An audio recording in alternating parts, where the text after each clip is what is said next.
আমাদের প্রজন্ম উত্তরসূরিকে জেনে রাখতে হবে যে এই যাদের চেতনায় আজকের এই বাংলাদেশ, সেটা আমরা রূপব এবং সে চেতনায় আমাদের বাংলাদেশকে গড়ে তুলব।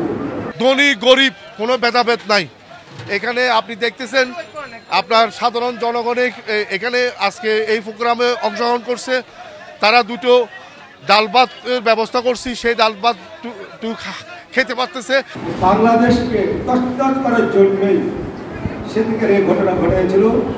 তারা বলেছিল, তারা মনে করেছিল তার নির্বংশ করে দেব, তার বংশধর কেউ থাকবে না, কোনো শেখ মুজিবুর রহমানের কোনো আত্মীয় থাকবে না, কোনো স্বজন থাকবে না, কোনো তার অস্তিত্ব না রাখার কারণেই সে ছোট্ট শিশু সেই রাসেলকেও তারা হত্যা করতে ছাড়ে না।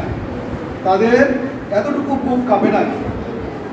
আমরাকে ভাবতে হবে যে লোকটি আমাদের জন্য সংগ্রাম করে দেশ স্বাধীন করলো, যার ইচ্ছা ছিল এই বাংলাদেশকে একটি সোনার দেশ হিসেবে রূপান্তরিত করবে, যার বাসনা ছিল, যার ইচ্ছা ছিল, সে লোকটিকে সেটা করতে না দেওয়ার কারণেই এই এত বড় কালো অধ্যায় ঘটেছে। আনাদার বাইরেরা, তাই আমাদের বিশেষ করে আমাদের প্রজন্ম উত্তরসূরিকে জেনে রাখতে হবে যে এই যাদের চেতনায় আজকের এই বাংলাদেশ, সেটা আমরা রূপব এবং সে চেতনায় আমাদের বাংলাদেশকে গড়ে তুলব।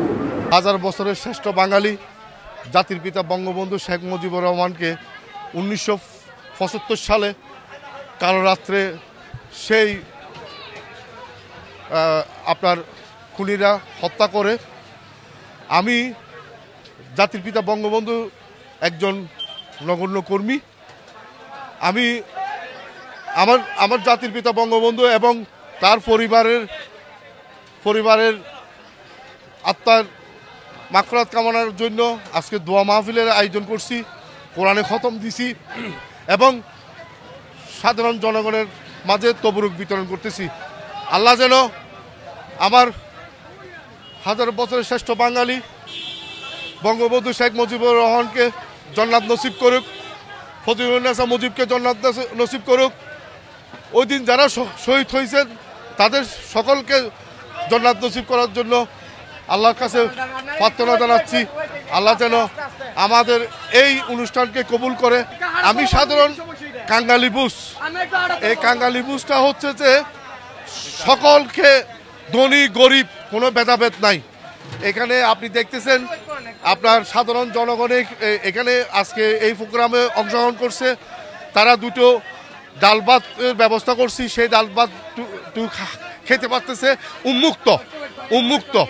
এখানে কোনো ধরনের ভেদাভেদ নাই, উন্মুক্ত খাওয়ার এখানে সবার জন্য আমি আয়োজনটা করছি।